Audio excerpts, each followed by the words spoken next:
பசுமைச்சாரல் channel சார்பாக அனைவருக்கும் இனிய வணக்கம். இன்று நம் வாழ்வோடு சேர்ந்த ஒரு அற்புதமான பதிவுதான். அதாவது கலோரிகள் என்ற வார்த்தையை நீங்க கேள்விப்பட்டிருப்பீங்க. கலோரிகள் என்றால் என்ன என்றால், நம்முடைய உணவு சாப்பிட்ட பின் வெளிப்படும் அந்த ஆற்றல், அதைத்தான் நாம் கலோரிகள் என்று சொல்கிறோம். இந்த கலோரிகள் ஒரு நாளைக்கு எவ்வளவு வேண்டும், யாருக்கு எந்த அளவு வேண்டும் என்பது ஒரு குறிப்பு இருக்கிறது. இந்த சத்துணவு வல்லுநர்கள் என்ன சொல்கிறார்கள் என்றால், ஒவ்வொருவர் செய்யும் பணிக்கு ஏற்பவும், ஆண் பெண் வித்தியாசத்துக்கு ஏற்பவும், கர்ப்பிணி பாலூட்டும் தாய்மார்கள் என பிரிவு செய்து அவரவர்களுக்கு தேவையான கலோரிகளின் அளவை அளவிடுகிறார்கள். அப்படி யாருக்கு எவ்வளவுன்னு சொல்றதை விட சராசரியா நம்ம சொல்லணும்னு கேட்டீங்கன்னா, ஒரு ஆணுக்கு 2800 கலோரிகள் தேவைப்படுது ஒரு நாளைக்கு.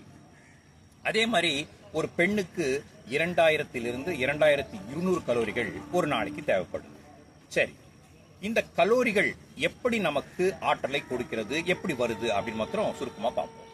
இப்போ நம்ம சாப்பிட்ற உணவுல கார்போஹைட்ரேட் அப்படின்னு சொல்லக்கூடிய மாவுச்சத்து, புரதம் என்று சொல்லக்கூடிய அந்த புரோட்டீன், அதுக்கப்புறம் ஃபேட் அப்படின்னு சொல்லக்கூடிய கொழுப்பு, இந்த 3 தான் அந்த கலோரிகளை கொடுக்க வல்லது.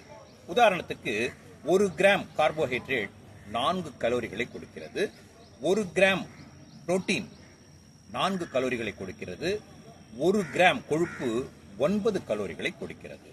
இப்படி நாம் அன்றாடம் சாப்பிடும் உணவு எதுவா இருந்தாலும், அதாவது பிஸ்கட் முதற்கொண்டு ஒரு சின்ன உணவுப் பொருள் அப்படின்னு சொல்றதை விட எது சாப்பிட்டாலும் வச்சுங்களேன், எது சாப்பிட்டாலும் நமக்கு கலோரிகள் வரும். இப்படி அன்றாடம் அந்த 24 மணி நேரத்துல நம்ம சின்ன சின்ன ஃபுட் ஐட்டம் சாப்பிடும்போது கலோரிகள் நம்ம உடம்புல சேருது.